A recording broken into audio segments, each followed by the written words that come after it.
대한민국 남자들은 만 20세가 되면 군대에 입대를 해야 됩니다.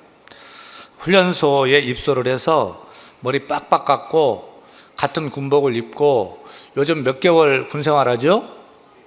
18개월 합니다. 18개월, 1년 6개월이요. 저희 때는 30개월 했는데 많이 편해졌습니다. 요즘 군 생활 어떨까요?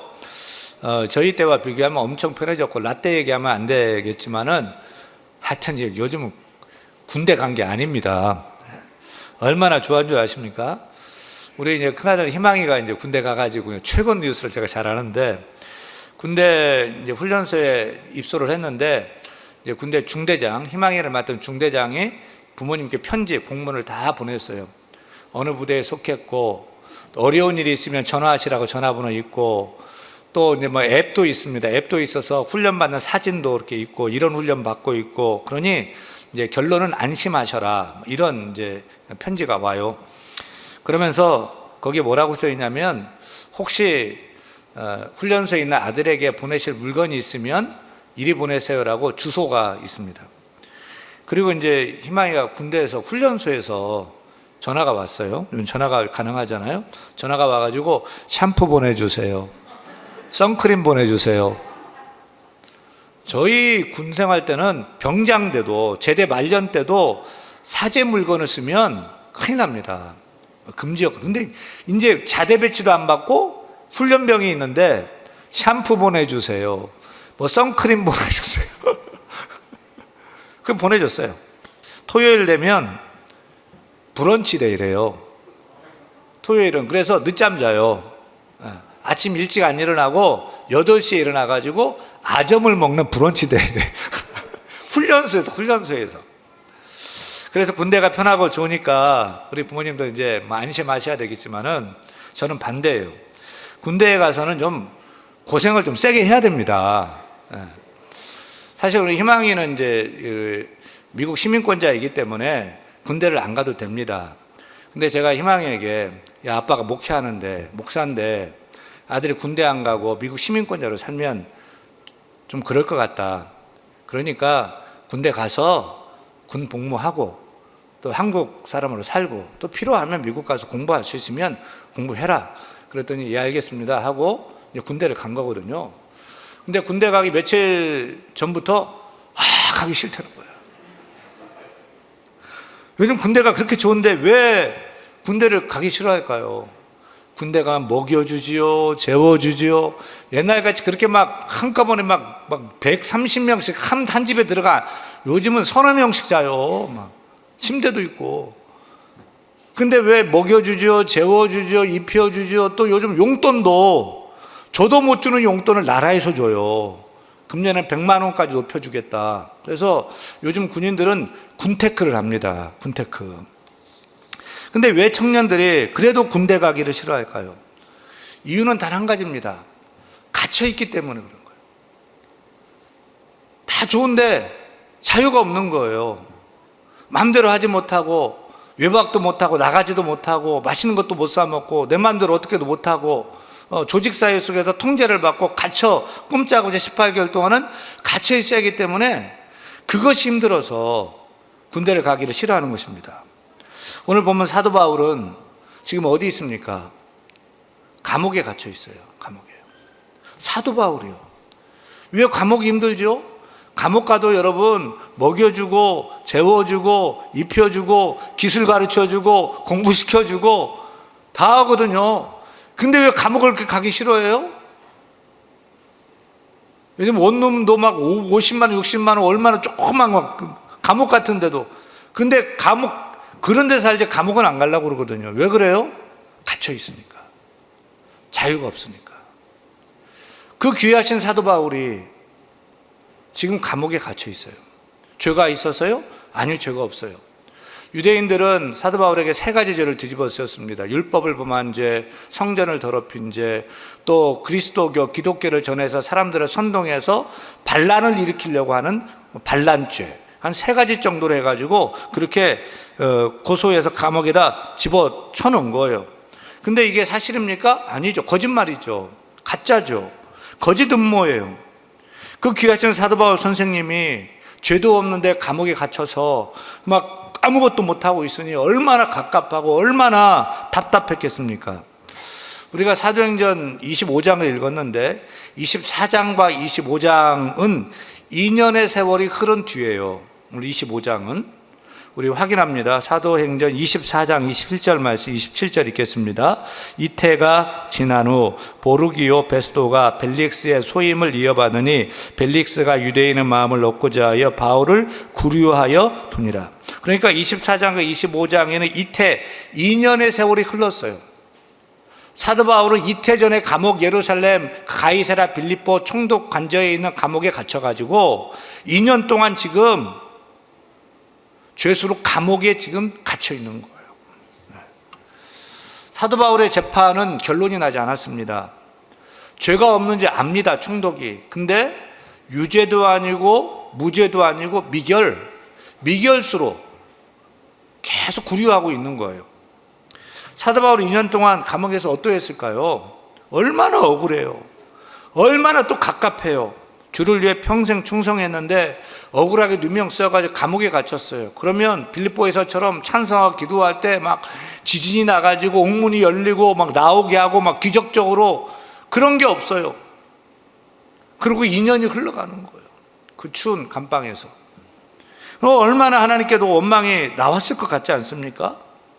바울이 얼마나 억울하고 또 갑갑하고 원망불평으로 가득 찬 그 2년의 감옥 생활 어떻게 보냈을까요? 하지만 여러분 이렇게 생각을 해 보십시다. 하나님이 사도 바울에게 안식년을 주셨다. 그 생각을 해 보십시다. 그것도 1년도 아니고 안식년은 1년인데 2년씩이나 생각지도 못하게 그렇게 쉴 수 있도록 안식년을 주셨다 라고 생각하면 어떨까요? 사도 바울이 그동안 정신없이 하나님 나라 확장을 위해 뛰어다녔죠. 1차, 2차, 3차 전도여행. 한 번 전도여행하면은 걸어서 막 6,000km, 3차 전도여행은 6,000km, 24개 도시를 막 돌아다니면서 3차 전도여행만. 그렇게 몸이 부서져라 막 다녔는데 얼마나 지치고 피곤했겠어요. 하루 이틀, 한 달, 두 달도 아니고 20여 년 넘도록 수십 년을 달려왔어요. 사도 바울도 사람인지라 로봇가 아니잖아요. 쉬어야 했어요. 얼마나 심신이 힘들고 어려웠을까요? 그래서 하나님께서 사도 바울에게 뭘 줬다고요? 안식년을 주셨다. 하와이로 보내주셨으면 참 좋았을 텐데 그 편안한 곳은 아니고 가이사랴 감옥에 2년간 안식년을 갖게 됐어요. 2년간 감옥에서 안식년을 가졌다 그냥 잠만 잤겠습니까? 아니죠. 거기서 더 하나님과 더 교제하고 더 가까워지고 기도하고 주님과 사귀면서 육신의 힘도 회복하고 영적인 힘도 회복하고 영성도 회복하는 그런 시간들을 보내었을 것이다 생각을 합니다. 그러고 보면 고난이 곧 축복입니다. 따라합니다. 고난이 곧 축복이다. 이 말이 맞아요. 사도 바울에게는 감옥에 갇히는 온갖 수모를 겪고 있지만 감옥에 갇힌 그 2년이 그에게는 축복의 시간이 되었던 거예요. 만약에 무죄라고 해서 방면되었다면 어떻게 됐을 것 같아요? 총독이 당신은 무죄니까 방면 하면 어떻게 됐을 것 같아요? 25장 3절 말씀입니다. 25장 3절 말씀 같이 읽습니다. 베스도의 호의로 바울을 예루살렘으로 옮기고자 청하니 이는 길에 매복하였다가 그를 죽이고자 함이었더라. 여러분, 암살단이 2년이 지났는데도 40명의 암살단이 바울을 죽이기 전까지는 먹지도 마시지도 않겠다는 그 암살단이 2년이 더 돼서도 여전히 버티고 있었던 거예요. 근데 사도 바울이 방면돼 가지고 예루살렘 거리를 활보하고 성전에 갔다? 그냥 그 자리에서 킬아웃 되는 거예요. 죽여지는 거죠. 이게 좋으신 하나님께서 그를 편안한 안식처는 아니었지만 가장 안전한 곳, 가이사랴 총독 관저에 있는 감옥에 숨겨둔 거예요. 그래서 사도 바울은 이렇게 감옥에 갇혀 있는 것이 축복이라는 거죠. 하루 이틀이 아니라 2년 동안 갇혀 있으려니 좀 답답했겠지만 그 길이 그때는 최선의 길이었어요. 그래서 감옥 신세를 지게 했어요. 사랑하는 여러분, 인생은 해석에 달려 있습니다. 어떤 고난도 어떤 어려움도 어떻게 해석하느냐에 따라서 달라지는 것입니다. 희망이가 군대 간 얘기를 했는데, 군에 갇혀있는 아들이 군에 가는 것이 정말로 불쌍하고 안타까울까요? 저와 제 아내는 군에 간 아들 걱정 1도 안 해요. 군대 갈 때도 걱정돼 1도 걱정 안 했어요. 지금도 1도 걱정하잖아요. 아무 걱정이 안 돼요. 그리고 고생 좀 더 했으면 좋겠어요. 군대는 필수예요. 대한민국 남자가 군대를 가봐야지 인생도 알고 사회도 알고 조직의 쓴맛도 알고 세상이 어떤지도 아는 거예요. 저는 이 군대를 갔을 때 총대 신학과에 입학하고 군대를 끌려갔는데, 사실 소명감이 없이 신학과 총신대를 갔단 말이에요. 그리고 군정병으로 갔다가 거기서 목사의 소명을 저는 받은 거예요. 만약 제가 군대 안 가고 학교 계속 다녔으면은 엄청 방황했을 거예요. 날라리 전도사가 됐을 거예요. 근데 하나님이 저를 군대를 끌고 와서 박박 기계하고 거기서 목사의 소명을 얻게 하고, 그 이후로 단 한 번도 저는 후회하지 않고 이 길을 걸어오고 있고 또 걸어가고 있습니다. 그래서 저는 군대가 제 인생의 전환점이고요, 큰 플러스의 시간이에요. 인생은 해석에 달려 있어요. 어떻게 해석하느냐에 따라서 한없이 원망불평하고 투정 부릴 수 있어요. 하지만 또 긍정적으로 해석하면, 거기에 향한 하나님의 그 뜻을 기억한다면, 그 뜻을 찾는다면 그 시간이 참으로 축복의 시간이 될 수 있음을 우리가 깨달아야 할 것입니다. 어떤 사람이 무거운 짐을 지고서 막 길을 걸어가요. 다른 사람들은 짐이 가벼운데 나만 무거워. 그러니까 원망불평을 막 했어요. 근데 물살이 막 급류가 있는 그 이제 강을 막 건너게 됐는데, 그 건너면서 가벼운 짐을 진 사람들은 막 삐뚤거리고 막 넘어지고 막 쏠려가는데, 무거운 등짐을 진 자기는 그 물살이 흔들리지 않고 바로 안전하게 물을 건널 수가 있었어요. 여러분, 우리가 허락한 고난, 그것이 힘들고 어렵겠죠. 하지만 그 고난을 통해서 하나님께서 우리 향한 뜻을 찾는다면 그 고난이 곧 축복이 될 줄로 믿으시기를 축원합니다. 근데 사도 바울이 2년 동안 감옥에 있을 때 그 이스라엘의 정치 구도의 체제가 변화가 좀 있었어요. 바로 로마 총독으로 사도 바울이 죄가 없는 줄 알면서 감옥에 집어넣었던 벨릭스 총독이요, 당시 로마 황제 네로에게 불림받아요. 소환받고 잘립니다, 벨릭스가. 그리고 새로 로마 총독인 베스도 총독이 새로 오게 됐어요. 새로 부임한 이 벨릭스죠? 베스도 총독이 예루살렘에 오자마자 대제사장과 또 그 산헤드린 공의원들, 그 사람들이 총독이 왔으니까 종교의 최고 지도자들이 이제 만나게 되잖아요.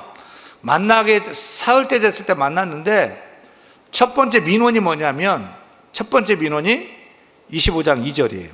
2절 말씀 읽겠습니다. 대제사장들과 유대인 중 높은 사람들이 바울을 고소했어요. 이게 베스도는 모르니까 바울 그 사람을 상기하면 다시 고소하는 거예요. 대단한 족속들이죠. 자그마치 2년이 지났어요. 근데 안 잊어버려. 아직도 그 유대교 지도자들은, 지도자들, 그 리더 그룹들은 아직도 사도 바울을 죽이지 못해서 이를 갈고 있었고, 40명의 암살단은 그냥 한 2년여 뭐 이렇게 시간이 갔으니까 풀어 헤쳐졌어야 되는데, 여전히 사도 바울을 죽이려고 수를 쓰고 매복해 죽이려고 하는, 그는 아직도 이를 갈고 있는, 칼을 갈고 있는 그런 형국이 아닙니까? 여러분, 우리는 그렇지 않기를 바랍니다. 사람이요, 좀 시간이 좀 지나면 잊어버려야 되고요, 시간이 지나면 좀 풀어져야 됩니다. 사도 바울이 감옥에서 2년 동안 있었으면, 야, 그 사람도 고생했다, 살 만큼 살았다 하고 좀 풀어주고 좀 잊어버리면 될 텐데, 이게 아닌 거예요. 새 총독이 오자 첫 번째 민원이 사도 바울을 고소해서, 사도 바울이 가이사랴 빌립보 총독 관저에 있으니 거기를 어떻게 못하는 거예요. 그래서 빌립보에서 예루살렘까지 한 60여 킬로 되는데, 그 길로 이제 이쪽에 와서 예루살렘에 와서 재판받게 청을 하는 거예요. 오다가 매복해서 죽이려고. 그런 수를 지금 쓰고 있는 거 아닙니까? 여러분, 2년이 지났는데요. 저는 감사한 것은 별로 미운 사람도 없고 미워하는 사람이 없어요. 저는 어렸을 때부터 막 화가 나고 막 열받는 일도 있고 그럼 막 화도 나고 싸우기도 했어요. 근데 막 저는 화나고 막 소리 지르고 울고 막 그러다가 자잖아요. 자고 나고 일어나면 다 잊어버려요. 왜 울었는지, 왜 화가 났는지, 왜 싸웠는지 다 잃어버려. 제가 쿨한 편이에요. 그래서 제가 B형입니다. 저 때문에 이제 제 아내는 속이 터져. 속 터지게 해놓고 나는 잊어버려. 그러니까 속이 터지는 거예요. 여러분, 지나간 것은 지나간 것으로 다 울려 보내시기를 바랍니다. 그리고 새로운 좋은 것으로 채우는 우리가 되기를 축원합니다. 하여간 우리 성도들은 죽이는 일은 앞장서면 안 되고 살리고 살리는 일에 앞장서기를 소원합니다. 안 좋은 것은 빨리 잊어버리고 미운 사람도 빨리 잊어버리고 용서해주고 좋은 기억들을 오래오래 간직할 수 있기를 바랍니다. 근데 이 대제사장들, 그 악한 무리들은 참 악해요. 시간이 약이라고 했는데 그들에게는 이런 말도 안 통했어요. 시간이 갈수록 그 악독과 분기가 더 충만해져 갔던 거죠. 하지만 새로운 이 벨릭스 총독은 사도 바울의 무죄 여부를 따지기보다는 유대인의 마음을 얻고자 했어요. 그래서 가이사랴에서 바울을 재판합니다. 그리고 사도 바울을 고소하기 위해서 예루살렘 일당들이 다시 올라와 가지고 고소를 또 하는데 증거가 확실하지 않아요. 증거를 못했어요. 7절 말씀 읽겠습니다. 그가 나오매 예루살렘에서 내려온 유대인들이 둘러서 여러 가지 중대한 사건으로 고발하되 능히 증거를 대지 못한지라. 그들은 고소는 했는데 확실한 증거를 내지 못하는 거예요. 감정적으로 죽이려고만 했던 거예요. 그러자 사도 바울이 뭐라고 합니까? 8절 말씀 읽겠습니다. 바울이 변명하여 이르되 유대인의 율법이나 성전이나 가이사에게나 내가 도무지 죄를 범하지 아니하였노라 하니. 할렐루야. 저와 여러분이 지금 사도 바울의 한 그 고백, 그 동일한 고백이 여러분의 입술에 있기를 간절히 축원합니다. 지금 이렇게 고백한 거예요. 나는 율법이나 또 성전이나 가이사 앞에서 아무런 죄가 없습니다. 우리도 나는 이 성경이나 또 교회 앞에서나 또 세상 앞에서 나는 아무런 죄가 없습니다. 나는 진실합니다. 나는 정직합니다. 나는 크리스찬입니다. 예수 믿는 사람입니다. 라고 당당히 말할 수 있는 그런 바울 같은 사람이 되어야 되는 거예요. 얼마나 당당합니까? 지금 사도 바울의 모습은 어떤 모습이에요? 지금 사도 바울은 감옥에 갇힌 죄수꼴입니다. 2년이 넘게 감옥에 갇혀 있는 사도 바울의 모습은 어떤 모습이었을까요? 지금 사도 바울은 나이가 몇 살쯤 되었을까요? 60이 막 넘었어요. 당시 60은 거의 이제 노인이 되어 죽을 나이죠. 그 로마 총독은 얼마나 화려합니까? 얼마나 큰 권세, 그 보좌에 앉아 있습니까? 대제사장들 찾아왔어요. 그냥 막 그 훈장 찬 것처럼 자기들 막 성복을 입고 머리에 막 두르고 관을 쓰고 와가지고 있는데 사도 바울은 2년여 감옥 생활을 했어요. 세월이 많이 흐르고 그는 60세가 이제 넘었어요. 사도 바울이 여러분 키가 컸을까요? 저처럼? 아니에요. 전승에 따르면 사도 바울의 키는 짝달만한 키였다.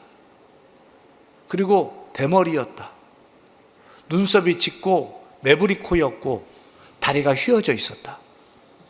이게 젊었을 때 그런 모습이었는데 감옥에 갇힌 지 2년 동안 먹지도 못하고 마시도 못하고 있는 그 늙은 노인 왜소한 사도 바울의 모습은 얼마나 형편없는 초라한 모습이었겠어요. 거기에 총독, 대제사장, 화려하고 권세 있는 자들 앞에 사도 바울은 정말 아무것도 아닌 왜소하고 늙은 노인 같은 그런 모습이란 말이에요. 근데 힘없고 노쇠한 사도 바울은 그 권세 높은 그 총독 앞에서도 당당하고 거침이 없어요. 그 대제사장 앞에서도 그 공의원들 앞에서도 당당하고 그는 거침이 없어요. 유대인들에게 잘 보이려는 이 총독은 바울을 죽일 수도 있고 살릴 수도 있어요. 그럼 사도 바울은 총독에게 사정을 하고 선처를 구해야 맞는 것 같아요. 용서해달라, 좀 봐달라. 근데 사도 바울은 당당합니다. 나는 유대인의 율법이나 성전이나 가이사 앞에서 어떠한 죄도 지은 것이 없습니다. 나는 떳떳합니다. 당당했어요. 여러분, 우리도 이렇게 당당해야 되지 않겠어요? 우리 현대인들은 초라함을 견디지 못합니다. 집도 화려하고 큰 집을 좋아해요. 차도 큰 차를 타야 되고 비싼 차를 타야 당당하고요. 교회도 큰 교회를 다녀야지 당당해요. 작은 교회, 초라한 교회, 지하실에 있는 작은 교회 다니면 괜히 자기가 유축되고 열등감을 갖고 그런 모습을 봐요.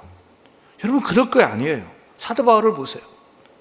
왜소하고 늙은 그 사도 바울이었지만 그 총독 앞에서, 대제사장 앞에서도, 그 많은 무리 앞에서도 그들 눈에는 죄인인데 사도 바울은 자기가 죄인이 아니에요. 당당해요. 사랑하는 여러분, 우리도 이와 같이 당당한 크리스찬이 다 되어야 할 줄로 믿습니다. 율법을 어긴 것도 없고 성전을 더럽히지도 않았고 또 종교적인 혁명을 위해 로마의 폭동을 일으킨 것도 아니었기 때문에 그는 죄가 없기 때문에 당당하고 진실하기 때문에 당당했어요. 또 하나님의 사도로서 그는 그 세상의 그 권위자들 앞에서 비굴하게 여기지 않았어요. 당당했던 거예요.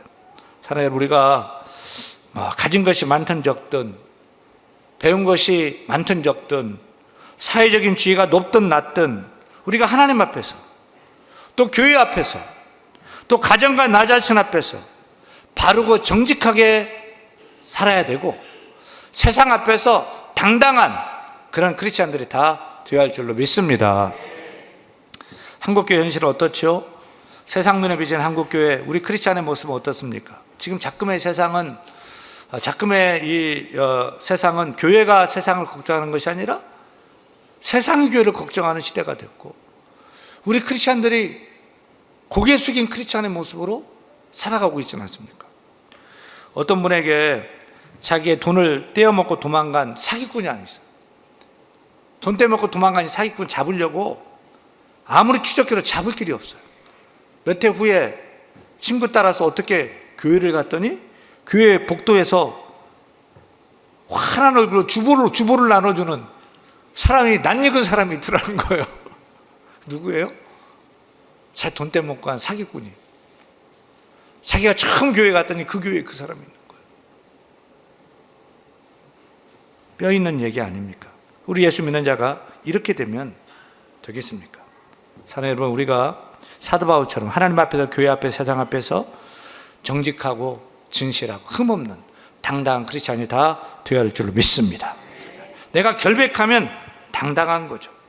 여러분, 우리가 하나님 앞에서, 교회 앞에서는 겸손할지라도 세상 앞에서는 당당한 주님의 자녀로서, 크리스찬으로서 당당한 크리스찬 다 되기를 바라고요.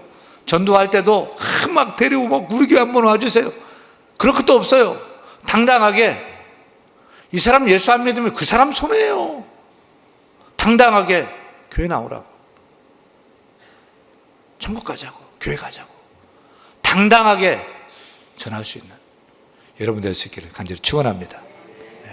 다음 주에 이 금요일 살필 말씀은 나의 죄인된 모습 말고는 나와 같이 되기를 원합니다라고 사도 바울이 왕 앞에서, 총독 앞에서 그렇게 전도하는 거예요. 당당하게.